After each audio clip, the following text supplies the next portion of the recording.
From their shared dip in recent form to the clear potential that each man brings to the table, let's take a deeper look at the blockbuster main event clash between Josh Taylor and Teofimo Lopez. There's another major super fight happening in that sweet spot in and around the lightweight and welterweight divisions. This time, we're getting a clash between the great Josh Taylor and the budding superstar Teofimo Lopez. They're two undeniably excellent talents, but to say that they've encountered some adversity in recent times would be putting it lightly. Lopez had some considerable hype coming off of his legendary win over Vasily Lomachenko, but after losing his belts to George Kambosos Jr., it's pretty clear that Lopez has lost a bit of steam. The dude is only 25 though, and time is very clearly on his side. But his last outing against Sandor Martin displayed some pretty noticeable holes in his game. Holes that might leave him susceptible to the powerful shots of a guy like Josh Taylor. Teofimo still has the hype, don't get us wrong, but the man needs to show up in a big way next time around. Sure, he has gone 2-0 since that fight with Loma, but he's looking at another A-tier opponent here in Taylor. And if he's not at his best, there's a chance that the Scottish champion could do some serious damage. Lopez's mental game is going to really come into play here. Can he deal with the boxing world doubting him? Because while he is certainly still in the process of rising, Lopez is at a crossroads right now, and he's taking a fight with Josh Taylor up in weight against a highly dangerous matchup for him. But for as much as Taylor has been sensational in recent years in his own right, he certainly didn't have it all his own way last time around. Nope, his fight with Jack Catterall produced a far closer matchup than most people expected. In fact, when all was said and done, most fans agreed that Catterall had done enough to get the nod. But the decision went Taylor's way, and with that, his title reign and unbeaten record remained intact. It was a close fight, sure, but there were some major calls from the masses that this was a bona fide robbery. However, it doesn't seem like the boxing world is as worried about him and his growth. Maybe it's because he doesn't quite have the hype levels of Teofimo, but overall, the Catterall fight was incredibly competitive. And few would argue that against Josh Taylor being one of the very best in the world. That same label applies to Lopez, of course, but there does seem to be an expectation for how this fight is going to go. The two men involved haven't been too aggressive towards one another, but there's definitely a competitive rivalry creeping in.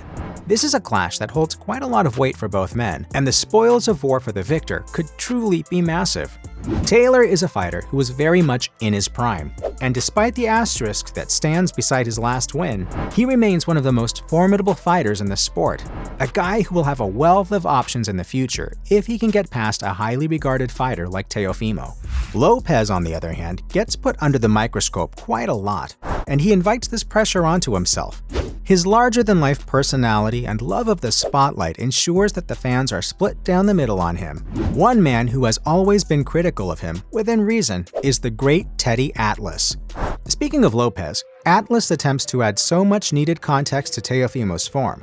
According to him and his camp, Lopez has been having some personal issues of late, mental health struggles, and the breakdown of a marriage in recent times. But they touched on it. He's going through marital problems.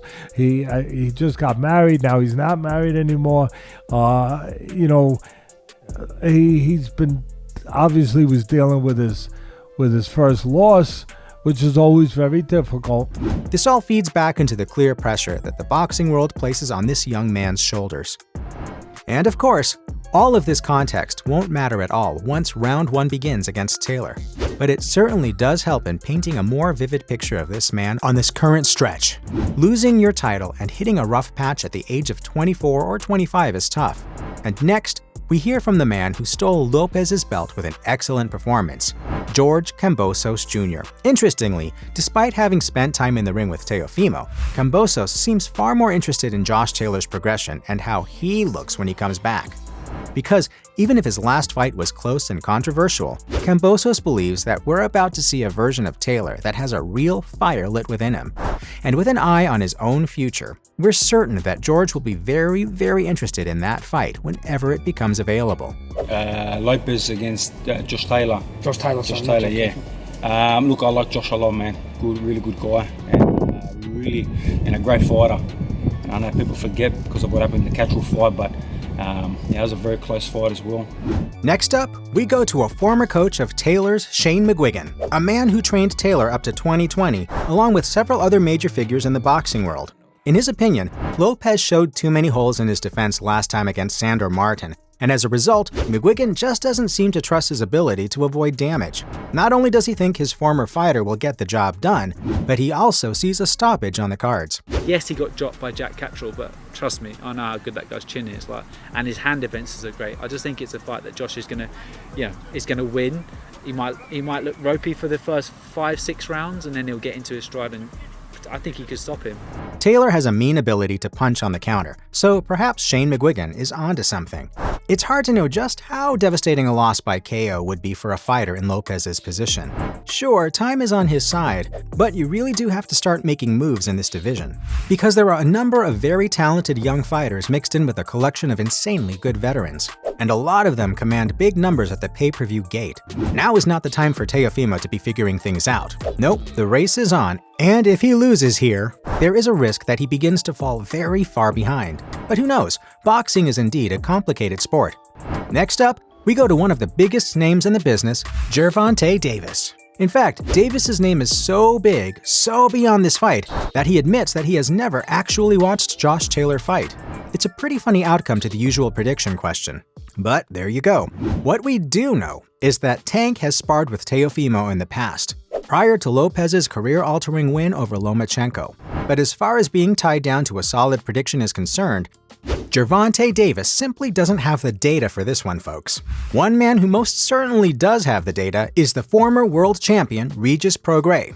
After spending 12 rounds in the ring with Josh Taylor back in 2019, Prograis knows exactly how good this Scottish phenom is.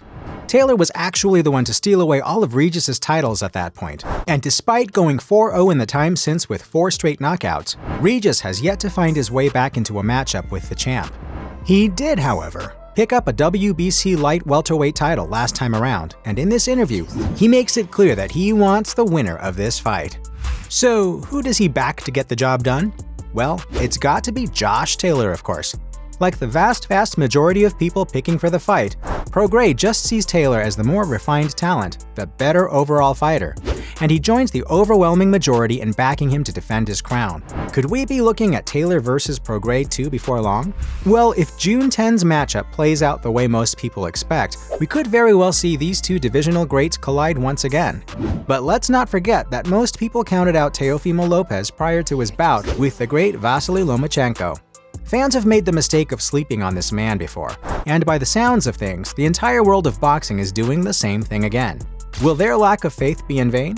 Well, fortunately, we'll know soon enough. From the questions over both men and their mentality, to the inevitability of violence once this bout begins, thankfully, we don't have to wait long until Teofimo Lopez versus Josh Taylor becomes a reality.